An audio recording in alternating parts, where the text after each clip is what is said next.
Welcome to hell.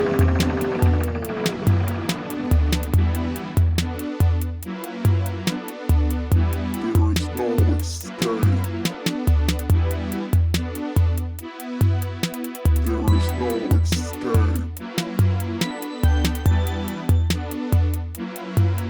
You are in my control now. Welcome to hell.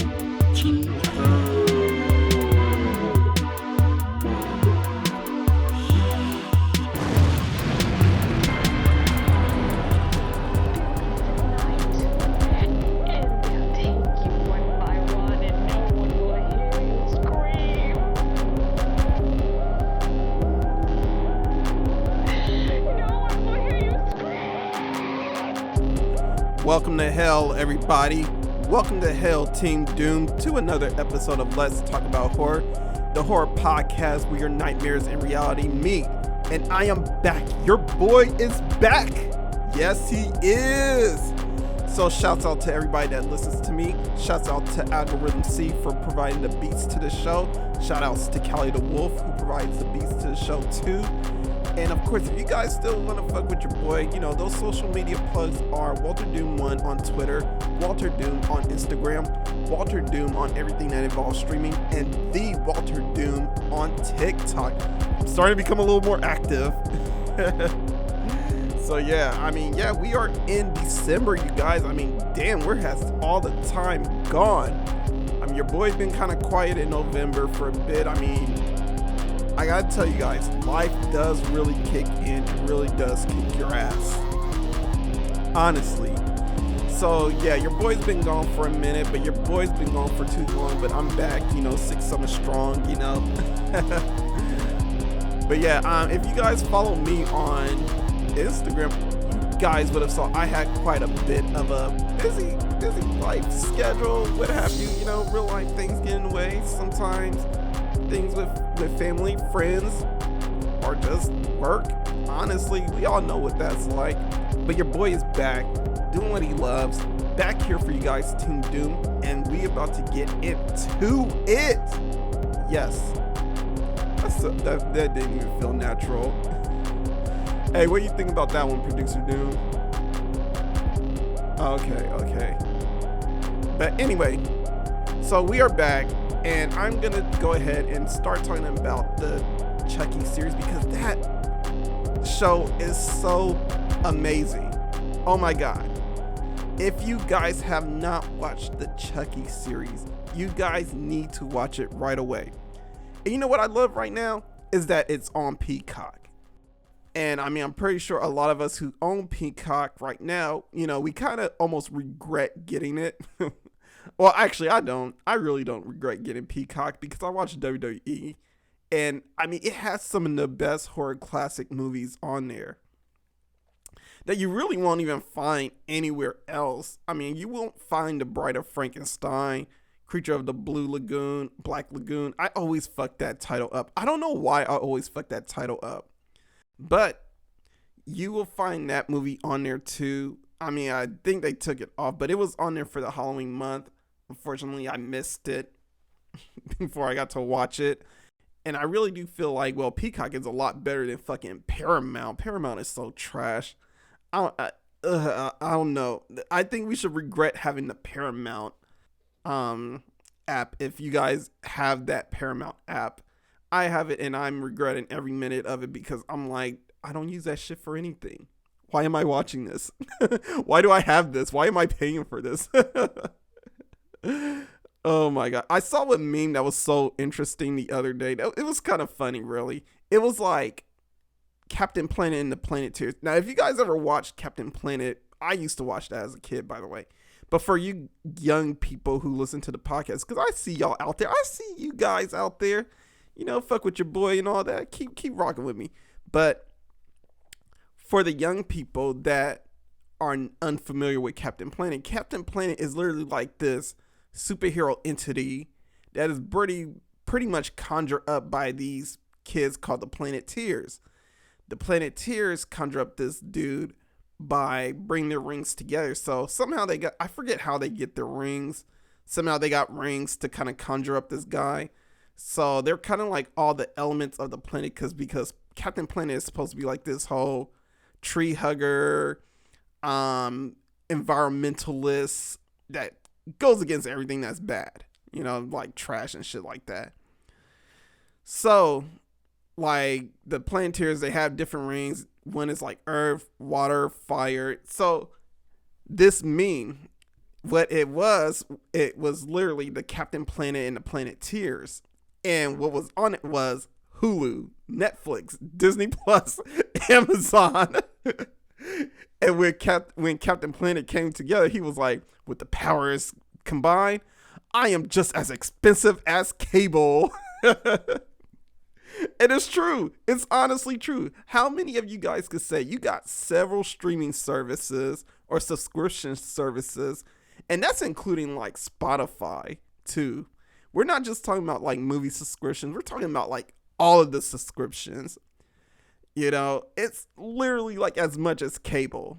It's almost like, and I feel sorry for those that really kind of like, they fell for the trap, the trap card of, hey, get YouTube TV and pay an extra 60 something plus dollars a month while also paying for your subscription services that you have. I feel like that's the biggest trap card ever. And yeah, I mean, when it comes down to it, I mean, we all talk about like cutting the cord. I mean, remember when cutting the cord was really a thing back in like, I want to say 2015? Everybody was getting into the whole idea of just cutting the cord. That's literally the phrase. Cut the cord. Get a Netflix account. Cut the cord. Get a Hulu account. Cut the cord. Nowadays, we really are subscribing to a lot of these services just because they're offering us good prices or good bundles. I mean, I feel kind of tethered to Hulu because it's tethered, well, not tethered, but it's bundled up with like Disney and ESPN, and I don't even fucking look at anything on ESPN Plus. Can we just like take a moment and say like ESPN Plus is the most useless bundle pack to the whole Disney bundles? I mean, I like sports as a next person, but it's like, for me, okay, I would say it's like a waste for me. I'm not going to put that on you guys. It's a waste for me, almost. It's like, why am I paying for both Disney, Hulu, and ESPN, and I don't even fucking use ESPN? I mean, I barely use it for like fantasy football to get like the news and everything, but at the end of the day, it just feels like a big waste of time and money. You get what I'm saying? But I'm pretty sure a lot of us out there right now, we got subscription services that we probably need to get rid of, i.e. me. And that's probably going to be the move for 2022. Yeah. But beyond that, one app that is not a waste to me right now is Peacock. And Peacock really is doing its thing. And on top of me just being able to watch WWE events like WrestleMania or Survivor Series, I could also watch movies like Tales from the Hood. I just recently watched Tales from the Hood 3 on Peacock because it was there. I was able to watch Halloween Kills, but I'm pretty sure for like the free version of Peacock, I mean, I guess the free subscribers could tell me whether it's true or not. They were able to watch Halloween Kills. By the way, terrible movie. I wouldn't advise anybody to watch it, but that's beyond the point. But right now, it got the Chucky series. I've been like thirsting to watch the Chucky series every single week. So I've been watching it on the USA Network app because I managed to get that app and whatever and sign up for free. And I was able to watch for a majority of the episodes that were coming out on that app. But I hit a certain point where like they were like, we need a cable provider. And I was like, ooh, I don't have one. So I was like, okay, how could I watch this series without having to rely on somebody giving me their cable information or what have you? Bloody Disgusting comes out with an article and says, Chucky series, I was about to call it Child's Play. Chucky series is now hitting Peacock on December 1st. And I was like, brother, you have sold me when you said those words. I am done. So, pretty long-winded today. I managed to watch the Chucky series and I managed to finish it. I was literally only 2 episodes behind, by the way, honestly. So it wasn't even much I had to finish. But I finished out the series and my God, I gotta say, this series is so amazing. So, I mean, if you guys don't want any spoilers right now, I would say definitely skip this portion of the podcast and just jump right into the second half. I'll leave a timestamp later on when I'm done editing. But yeah, definitely, if you don't want to hear any spoilers or just how good the show is and you want to actually watch it for yourself, this is literally going to be spoiler free, by the way, just so you know. But as spoiler free as I'm going to try and keep it. But if you don't want to know anything about the series, because I like to go in shows sort of blind too, but I still watch it even if I do hear a lot about it, definitely skip this portion. And the portion you will skip up to is timestamp is going to be 35 minutes and 35 seconds.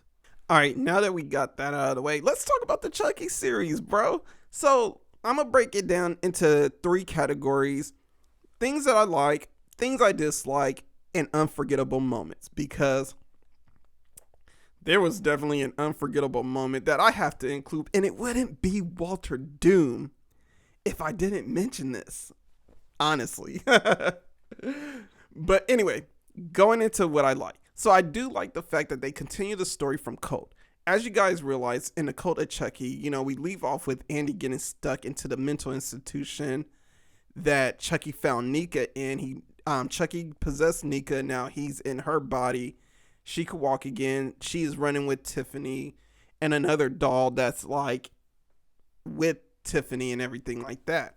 So we also know that from the Cult of Chucky, Kyle is brought back from Child's Play 2, and she is basically, out to help Andy also. So I do like the fact that they're continuing that story, but they didn't directly start with that story itself, but they are continuing from where they left off by jumping into the new story where we're introduced to the new characters of Jake Wheeler and everyone else that is in Hackensack, which we learned that is Chucky's childhood hometown. So basically, I do like the fact that they're going into this whole story, this new narrative story about where Chucky came from. The kids that are in this story too. The kids I feel like I wouldn't say they were the best actors in this show, but I feel like it was passable. I know some people that I know, they didn't really like the acting for this show, and you could kind of say the acting is cringe from some of the kids, especially Junior. I think Junior is the worst actor in the show, honestly, because all of his lines is Lexi, come on now, give Jake a chance. It's this nigga talks with so much fucking wind in him. It's everything is a deep breath. It's Lexi, I'm not ready yet. Dude, do you have trouble breathing? Come on, bro. But beyond his acting and all the other characters acting, I do like the fact that they bring in all these characters that are of all different backgrounds. You got your LGBTQ students within Jake and Devin, which I do like that they kind of had those characters in the show. I had no problem with them being characters in the show, by the way. But it's with the Chucky series itself, I mean, considering that it is by Don Mancini, who does identify as gay, there are going to be characters from the LGBTQ community within the show. So, I do like the fact that they had a lot of kills in the show too. The best kill I felt in the show was definitely when Chucky was in the home of the Wheelers and everything, because after Chucky killed Jake's dad, who's basically a homophobe and everything, and didn't like how Jake was gay and everything. Chucky killed him, so Jake ended up moving into his cousin's home, Junior, and lived with his family. So the family, they had a housekeeper. The housekeeper, she was just going about her day. It's so funny when you think about it. And I think this is like one of those kills because it just felt like, ooh, shit, damn. I can't believe that happened, but I feel like the reason why I say like it was the best kill for me because it was like an oh shit moment.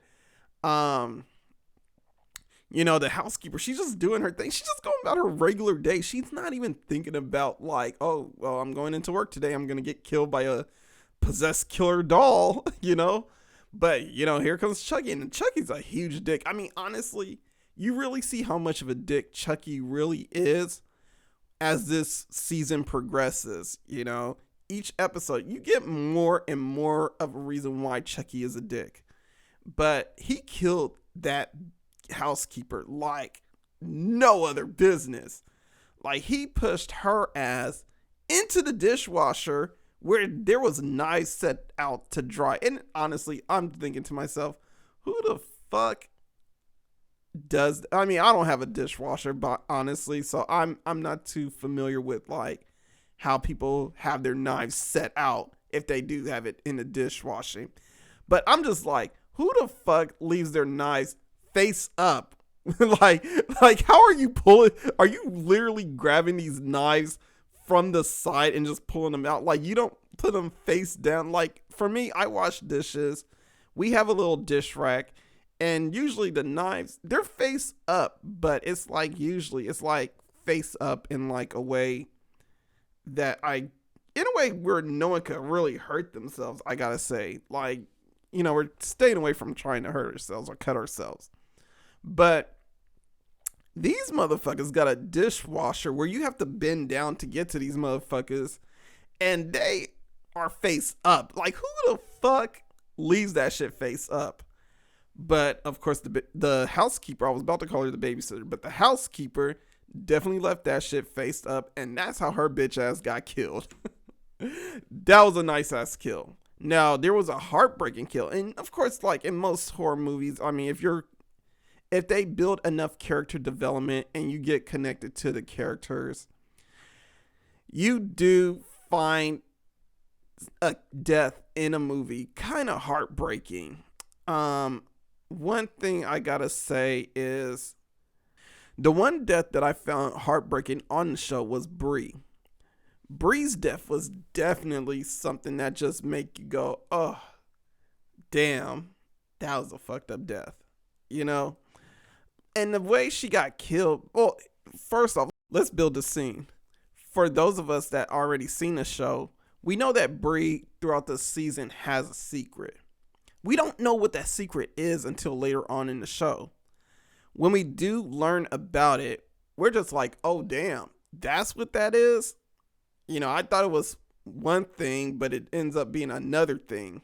So where she goes to kind of reveals this secret is the same place where she gets killed at. And the fucked up thing is like the way she gets killed, she's pretty much like tossed out of a fucking building. And she falls like several stories down, and she falls like literally on top of the car where Junior is at, her son.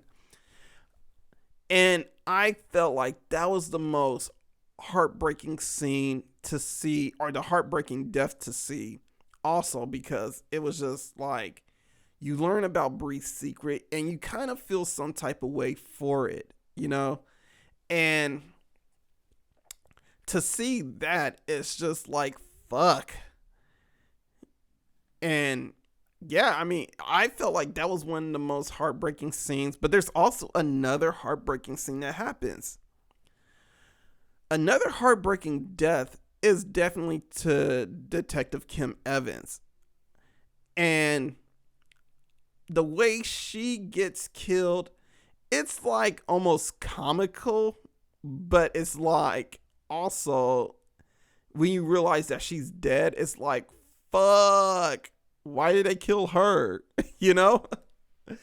because that was pretty much Devin's mom, and like she was probably one of the more likable characters. Same thing with, well, I wouldn't say Bree was likable, but definitely Kim was definitely likable, and even though like she was kind of hard on Jake because she believed Jake was the killer, you still found some sort of a soft place for her for the simple fact that she was definitely accepting of her son and his sexuality and who he was as a person.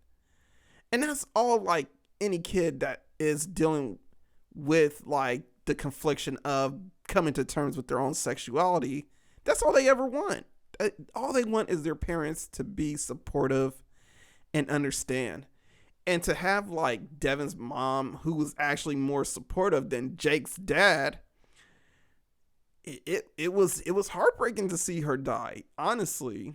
But that was the deaths that were heartbreaking. But definitely, last thing I want to say, the season definitely makes you want more, and I definitely for myself cannot wait till season 2 starts. So now let's jump on to some dislikes. You guys might hate me for this, but Team Doom, I'm here for the hate. But let's start off with first thing first. Backstory of Charles Lee Ray. I did not give a fuck about Charlie Ray's story. I do not give a fuck about Charlie's story. I really don't. I kid you not. Like, to hear about the backstory of when he was a child.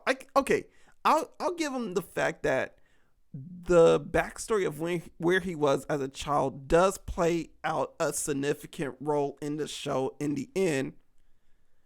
But did it really matter? Honestly, I feel like it didn't matter to me. I didn't really care for the backstory, and obviously the backstories was just showing how much of a psychopathic killer he was. Did we really need a backstory for that? I feel like we didn't, but hey, it is what it is. Another thing that I did not really care for was Jake and Lexi's alliance. I felt like that was too soon, too sudden. It just felt like it was rushed, honestly. Like, not really necessarily rushed, but it just felt like it was just too quick. All of a sudden they just became friends. At first, when she found out that Chucky was trying to kill her because of Jake, I feel like they should have still played along with that storyline until Jake came and saved her somehow, some way. But I feel like, and honestly, I'm thinking about myself, honestly, if I was in that situation. If a motherfucker tried to have a psychopathic killer dog come after me and try to kill me, I'm not aligning myself so quickly. I'm looking at that motherfucker side eye. And it's like, my nigga, you are in on this the whole time. Like, that's really what I'll be thinking. Like, I'm not going to sit there and just be like, oh yeah, let's align real quickly. Let's become friends. No. We're not Thunder buddies, my nigga. Like, get the fuck out of here. So, yeah, it's just like, I felt like that alliance came too soon, but I feel like they wanted that alliance to happen for the sake of the show. And obviously it was going to be eventual, but I get that it was going to be eventual anyway. But at the same time, I still feel like too quick, too soon. And she was quick to trust him right away. Almost. Like, they all of a sudden, her, Devin, and Jake were just BFFs all of a sudden. And then on the season finale, I mean, they just pretty much call themselves family. Like, Lexi literally called him family. And it's just like, I'm thinking to myself, well, bitch, didn't you pick on him? Didn't you just make fun of him and his dad's death right in front of fucking everyone? I don't know about you. I would have not forgiven her so quickly about that either. I still would have been thinking like, somehow I gotta kill this bitch. Somehow I gotta kill this bitch. But yeah, I just felt like that one was just another too soon alliance, and he just quick to trust her just because she knew that Chucky was alive. Like, no, my nigga, no. Um, Another alliance that seemed like rather quickly was the alliance between Junior and Chucky. I feel like I don't know how this motherfucker just ends up quickly aligning himself with Chucky and just doing whatever Chucky says. After numerous times where like I feel like Lexi, Jake, and Devin were trying to tell Junior like, hey, you gotta watch out for that doll. like like seriously, like I feel like especially that one time where Lexi actually told Junior like, yeah, the doll is alive and we're trying to figure out a way to stop him because he's killing everybody, and he didn't believe her. My first reaction if I was fucking Junior, it would have been, oh shit, you really are alive, and then when he fucking saw Tiffany, I would have been heated. I would have been pissed the fuck off. It seemed like this kid was just too calm and too trusting. It's just like, he was like, well, fuck it. I guess I'm on the dark side now. Like, my nigga, you had a chance. Like, you saw the bitch. You saw her cuddling up with Chucky. You could have just been like, this was all a setup. I was being used. But Junior didn't do that, and that's why I say he's one of the worst characters in the show. Another thing that I really kind of hated was, and I guess it's not really just a hate, it's more of like just like a loophole in the story a bit, because I do kind of fuck up some of the timeline with some of the story about like, Chucky being the Lakeshore Strangler, and they don't really kind of like include too much about Chucky stalking Nika's family and all that in the show, because we saw that shit in fucking Curse of Chucky. But they do give us a lot of backstory between Chucky and Tiffany, and there are some points that I can't remember right now that were kind of inconsistent with the storyline to the movie. But hey, who am I? I'm not no timeline nerd or anything like that to tell the writers like, hey, you guys are fucking up the timeline or anything like that. So, that it is what it is. But I'm wondering what happened to the science teacher, after like Devin's mom gets killed. It's like, what happened to the science teacher? Clearly she's innocent. People are still dying. Why are you guys not like, releasing her? Like, I don't know, that didn't make sense to me. But I mean, maybe that's something that's gonna be touched upon in next season. But another thing that I did not like, and this is the last one, was for the simple fact they made these kids in middle school, and it's so weird. Honestly, I mean, it's like these middle schoolers were doing the utmost. I mean, these motherfuckers was drinking. They had their choices of drinks that they like to drink too. These motherfuckers was buying alcohol. These motherfuckers had weed. These motherfuckers had ragers at people's houses. I'm just like, are these middle school students? I literally almost forgot they were in middle school. I kid you not. I literally forgot like they were supposed to be like in 7th or 8th grade, honestly. But they're going through like high school type issues. And I'm sitting here thinking to myself like, shouldn't these motherfuckers be like playing video games all the time, or just like, I don't know, listening to fucking BTS or some shit like that? But it wasn't even like that. It was just like, these motherfuckers was like, yeah, Oliver's parents are out of town, so you know what we're gonna do? We're gonna get fucked up. And I'm just like, my nigga, who are these kids? who raised you? Like, seriously. But that's just some of the things I was thinking like, yo, they didn't need to put these kids in middle school. They literally should have put these kids in high school, because at the end of the day, I mean, you could say like, well, they put them in middle school because it makes sense for Jake to buy the Chucky doll and take him home and everything like that. But really, it doesn't make sense, because at the end of the day, it's like, he literally bought the doll from the yard sale, and his plan was to disfigure the doll and put it into an art piece. he could have been in high school for that. Like, they could have, like, literally stuck these motherfuckers in, like, if they didn't want to stick them in 9th grade, they could have stuck them in, like, 10th grade. Or, I should say, let me take that back. If they didn't want to stick them in, like, 11th grade or 12th grade, they could have stuck them in 9th grade or 10th grade. Plain and simple as that, like, honestly. But they stuck them in middle school, and it's too weird, honestly. These motherfuckers were more lit than I was in middle school. I kid you not.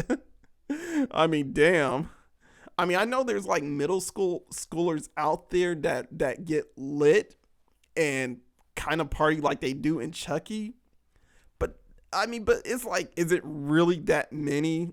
Because I feel like it's not that many. I mean, I don't know too many middle schoolers back in my time, which is the good old golden age of Jurassic Park, but I don't remember how many kids came to school talking about some damn, oh man, I got so fucked up this past weekend, man. I was drinking with my mom, blah, blah, blah. We was drinking some Chardonnay and shit like that. I don't know why I said Chardonnay, but yeah, I don't see it. I really don't see it. It's so weird to me. But there were kids that were smoking weed, and I know there were kids that were drinking, but I don't know if it was like anything like the Chucky series.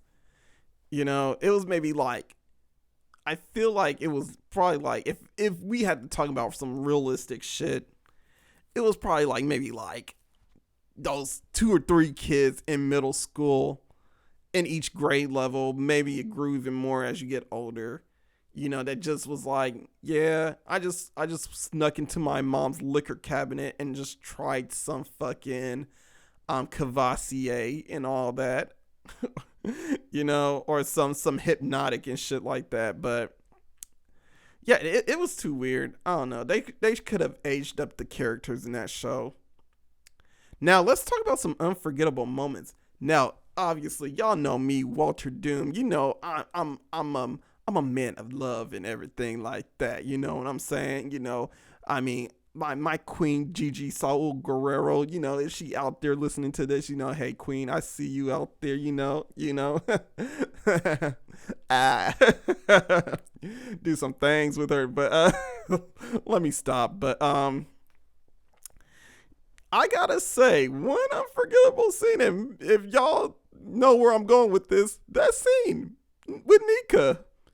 Goddamn. Like, goddamn. Like, Jesus. She was dragging a wagon, my nigga. Like,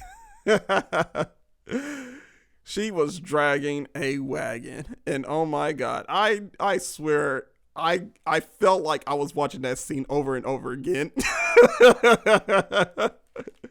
I felt like literally I was like rewinding that scene just to see the wagon again. I was just like, I don't think I've seen enough. Rewind. Go back 15 seconds, please. But yeah, that was one unforgettable moment. I mean, yeah, but in that scene, if you guys don't know what I'm talking about, in this scene, you get to see Nika, you know, dressed down. And I gotta say, Fiona Dourif, whatever you doing out there, keep doing your thing, because you looking good, girl. But yeah, you get to see Nika in a 2-piece suit. I mean, technically she's Chucky right now at this point, but you see her in this 2-piece suit, you know, with the little like fucking robe that goes around. It's little satin robe and everything. Well, it's not really a robe. It's more like I don't know what they call it. I guess it's like I don't know, like a pajama top or whatever. I don't know. I call it a robe. I'm not too knowledgeable about women's clothing, obviously. So if y'all want to correct me on what it is, definitely correct me on it. But all I'm saying is we got to see the booty, and I was hypnotized. I was like, oh my God. Like, I couldn't get enough. But that was one unforgettable moment. Another unforgettable moment that I couldn't forget in this show was when Chucky pretty much flicked off the little group of Jake, Lexi, and Devin. And I mean, I guess this is supposed to be the mark of when they start coming together and becoming a team. But at the same time, I still feel like it was way too soon for them to become a team, because it's like, well, I don't get how they're just like a team or anything like that, but shit, fuck it, whatever.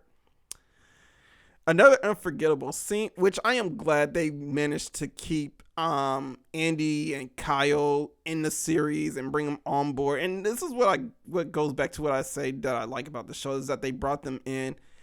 They came in super badass. I mean, oh my goodness, it was like almost watching like the fucking Men in Black movies, but with guns. Honestly. Like, seriously, when they brought in Andy and Kyle and they was blasting on that one Chucky doll, that was fucking amazing. Oh my god, I can't get enough of it.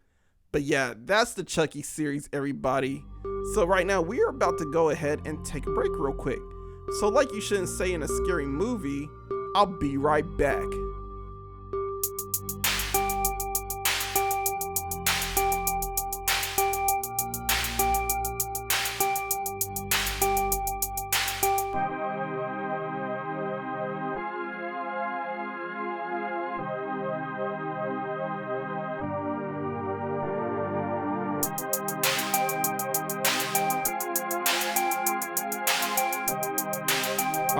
All right, we are back now, and we're about to get into like a topic that I want to discuss right now, just about like some of the movies that we've been waiting for.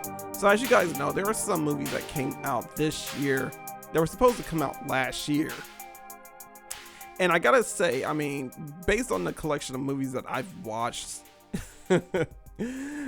I gotta say right now, I feel like some of these movies probably should have came out in 2020 and it wouldn't have mattered what it did or what it looked like.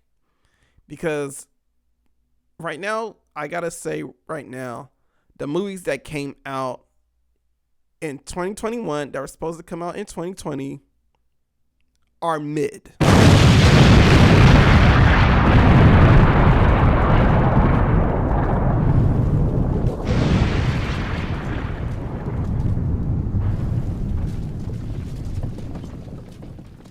Hit that Thoughts of Doom music. Reality.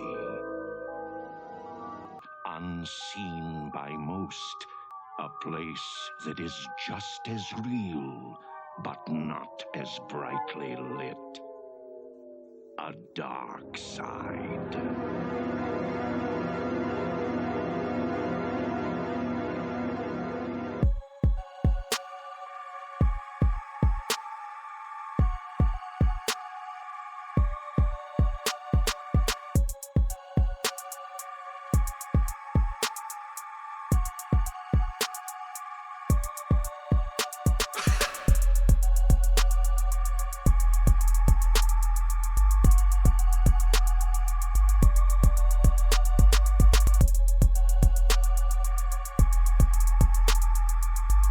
Evil dies tonight. Evil dies tonight is the phrase infamously quoted several times by Tommy Doyle in Halloween Kills. But there were two evils ran afoot in that film that I wish would have died. Michael Myers and that terrible script. Now granted, I do have a certain disdain for the Halloween franchise, i.e. I can't remember anything significant story-wise about these films. But the point I'm trying to make is that the movie was very confusing, like its baffling universe. Although Halloween Kills was one of the worst films, I had to wait 1 year for its release. It was not the only, as Hollywood likes to put it, one of the most anticipated films of the year, and was terrible.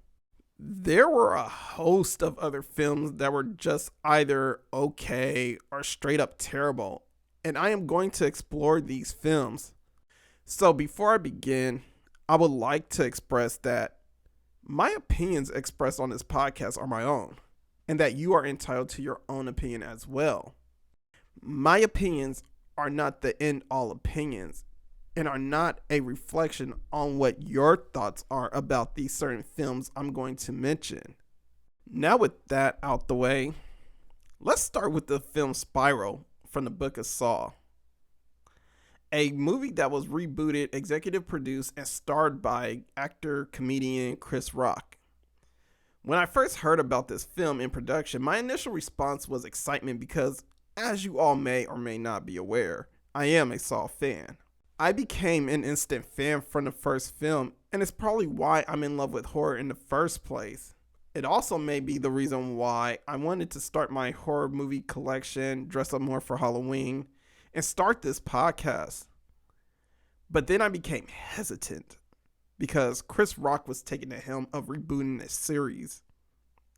Not James Wan, nor Lee Whannell, who are the original creators of the franchise, but Chris Rock, the comedian, who has never been in a horror movie that I can remember.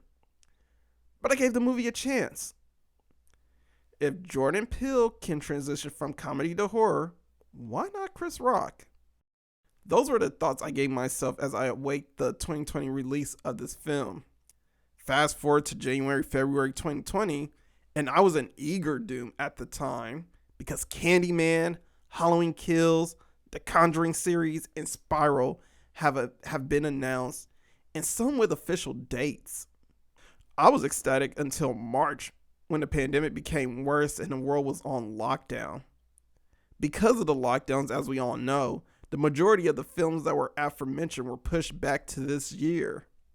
This move also forced some movies to be released on streaming services, which sparked a huge controversy amongst people who like to watch movies at their local cinema. Now, as you know, I'm not a fan of going to the movie theaters in general. As much as I like to watch the latest film I've been waiting to see, I hate the going to the movies experience. I hate the high ticket prices. I hate the high price on mid-level food. The crowded auditorium sometimes, especially when you have the pale lady from Scary Stories to Tell in the Dark sitting next to you. True story, by the way. And the sticky floors. Ugh. Now, if they can add the loud crying baby every 15 seconds or the fussy disruptive child to this mix, I would never go to the movie theaters ever again, by the way. Honestly. So respectfully, I was fine with moving film titles to the streaming services like HBO Max, Disney, or Amazon Prime, which the latter two you have to pay a premium rental price for newer releases. Fast forward to 2021 and movie theaters are opening up again because of the effectiveness from vaccines and new social distancing / capacity rules. By the way, this is not a promotion for any of that, just so you know. Spiral is finally released, and it's on both Amazon Prime rentals and in theaters. So being the ecstatic Saw fan that I am, I purchased the film on Amazon because I hate going to theaters. Y'all know that. So here's the thing, Team Doom. I enjoyed the first few times that I watched, but the more I watched it, the more I realized how bad the film was. If I was held captive in a Saw film and had to break down the things that were bad with the film to save my life, it would probably go something like this. Hello, Walter. What the hell? Play a game. Okay. Unless you have made a mockery of the horror community by creating a podcast with terrible jokes and terrible opinions about movies that everyone likes. I mean, I don't think they're really that terrible per se. You will now be the product of a terrible joke. Okay. Connected to your testicles is a device that will start after this recording. Oh my The god. device itself is rigged to crush your testicles after time runs out. What? I like to call this device the Nutcracker. I wonder how long it took to come up with that name. You have 10 seconds to escape. You finish the task, the device stops. You don't, splat. Did you run out of words to say To right escape, there? you have to name all the things wrong with the movie Spiral. As I myself hated the movie as well. Oh, well, that's completely understandable. You have 10 seconds. Live or die. Okay, 10 seconds. Bad storyline between Chris Rock and Samuel L. Jackson. Rock's character not knowing about the police corruption. Max Minghell's character being detective with no police background.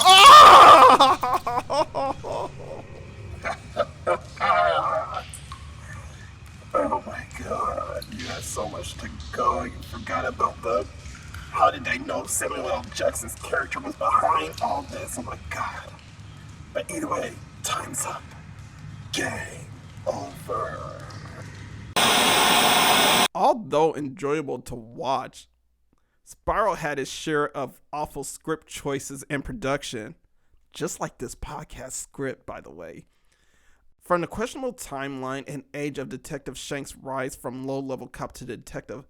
By the way, how the fuck did this dude become detective without much of a background check and him being a low-level cop? Like, how did no one not figure out that? Let's not get into that. No spoilers. To Zeke's underwhelming character development as a protagonist, I mean, I didn't really care for him at all. And how did they come to the conclusion, by the way, that Sam Jackson's character is behind all the Jigsaw murders? I don't know. But anyway, Spiral was clearly a shitstorm of character development, but I am open to a sequel just to see what happens next. Anybody else? No? Okay. Shifting gears now to a movie that had a lot of potential, but squandered it as it progressed. Candyman, the Jordan Peele movie that is a true or spiritual sequel to the original 92 film. Now you're going to ask, Doom, what was wrong with this film? Well, I'll tell you, audience, 5 times in the mirror. Tony Todd. Oh my god. Tony Todd. One more. Tony Todd. Where the fuck was Tony Todd in this entire film? I'll let them pass with the overbearing but realistic story of gentrification because this is a continuing problem in urban areas. I'll forgive them for turning the main character Anthony into the new Candyman because that storyline was hinted through various reports during the production. Still don't get it, by the way. But I can't forgive this exhausting film about black trauma by not including the actor who made the film popular in the first place. Where the fuck was Tony Todd in this production, and why was he reduced to a horribly CGI de-aged version of himself? Honestly, it was terrible. Cut that shit. Like my boy Kelly the Wolf said in my last episode, which, by the way, if you guys still haven't checked out that Halloween episode, I know we're going into Christmas, but definitely check that one out. He said, you can't give us a new movie where I can see what the villain looks like. And I agree. You can't give us a movie where the audience expecting the star of the film and Tony Todd and limit him to one scene. Honestly, while at the same time give us this story about various candy men as the selling point of the movie while relating it to realistic violent events against black people. We the whole damn hive. As one of my favorite collaborators, Dimey Horse, said in a recent episode of this show, which, by the way, is that Halloween episode that y'all need to check out. She said, Candyman, referring to the 2021 movie, is a film we needed. With its messaging about Black Lives Matters and George Floyd. Thank you, Dimey, for that take. If you're listening to this right now, thank you. Thank you for being part of the show.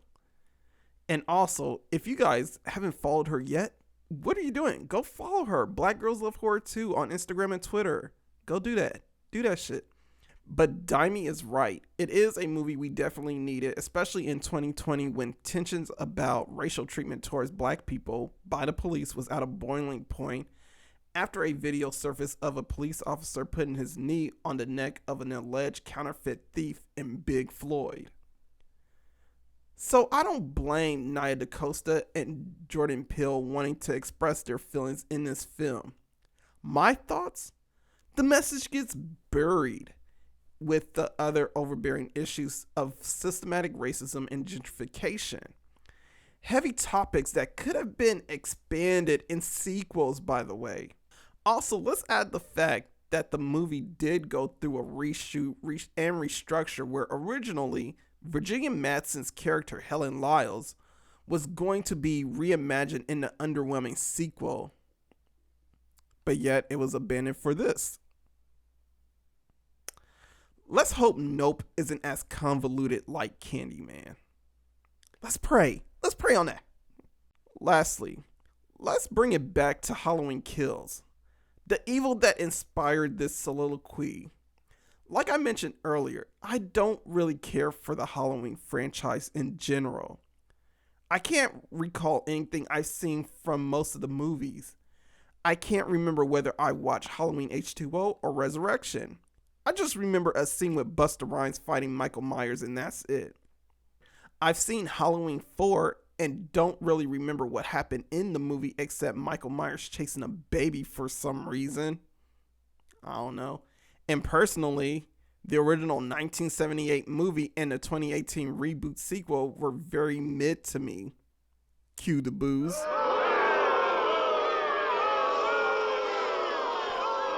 So going into Kills, I didn't have high expectations. In this recent sequel, we continue the story from the 2018 film where Michael survives the fire and attack sprung on by Laurie and her family. Throughout the film, Michael is assumed to be chasing a hobbled Laurie Strode in a hospital, but really wants to go back to his childhood home for whatever reason. These films don't really express intentions that well, by the way. While on his venture, he creates a path of dead bodies from the citizens of Haddonfield who are tracking him down. One thing I can say that I like about this film was the body count, but that's about it. There was no specific death scene that kept my attention, like in Spiral where a cop loses his tongue before he got hit by a train, or in Candyman where a group of mean girls get their comeuppance after bullying another classmate at a social function. I could say the death of the gay couple was something I could remember, but that's only because of the ridiculous accusations of Michael Myers, who is an equal opportunity killer, was being painted as a homophobe on social media. Cue the shaking my head emoji. But beyond all that, the story seemed to be convoluted with backstory. The characters were uninteresting besides Tommy Doyle's quote. And I still can't believe we have one more movie and no understanding why Michael is able to survive a knife, gun, and bat attack from a gang beatdown. Again, cue the shaking my head emoji. But not all the movies that came out this year were supposed to be released in 2020 were all bad. Last Night in Soho, The Forever Purge, and a controversial favorite of mine, Malignant, are good examples of movies that were good despite their delay. Last Night in Soho is the Edgar Wright film that explores the dark reality of dreams turning into nightmares. Partially set in the 1960s and today, a young woman played by Anya Taylor-Joy is forced into prostitution in the red light district of London by her boyfriend Jack, under the guise that she was going to become a headlining singer. Although there are many plot holes and has a heavy focus on how men are bad, this good for her story has a lot of good acting, a good plot twist, and character development that keeps the movie interesting. On the other hand, The Forever Purge stays consistent as a franchise where their key focus is usually America's race and social economic tensions, now centers its film around immigration, a topic that was heavily debated during the Trump presidency. The Forever Purge, like other Purge films, groups people from different backgrounds to fight against purgers, ignoring the fact that they might be pro-Trumpers. Lastly, and I know a lot of people will disagree with this personal choice, but Malignant was an insane mix of giallo and body horror reminiscent of films like Basket Case or Phenomenon. Were these films perfect? Not by any stretch of the imagination. Were these the best films that came out this year? No, because there are films not even mentioned because they were purposely released for 2021, like Don't Breathe 2, which I feel might be the best horror movie that came out this year, with Last Night following. Point being, whether it's strong directing and production or lack of, whether it's reshoot hell or convoluted script rewrites.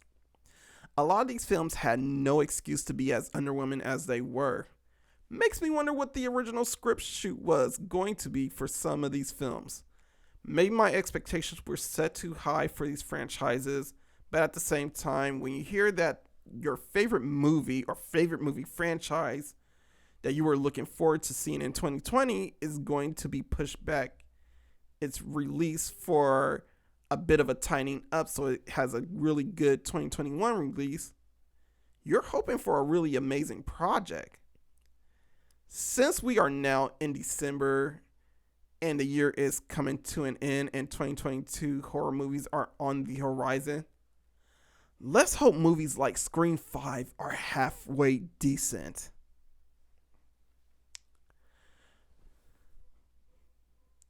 We are now going to take another break, and when we come back, we are going to come back for the Slasher Corner.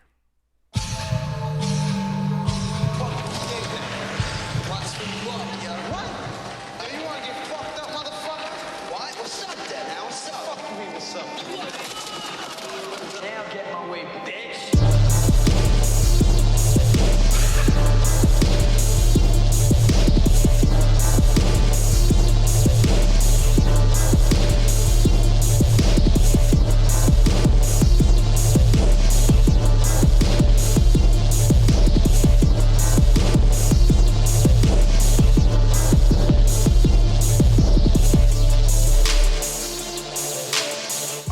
And we are back now with the Slasher Corner, everyone. And as you guys know, I have a must-watch Slasher Corner movie of the week.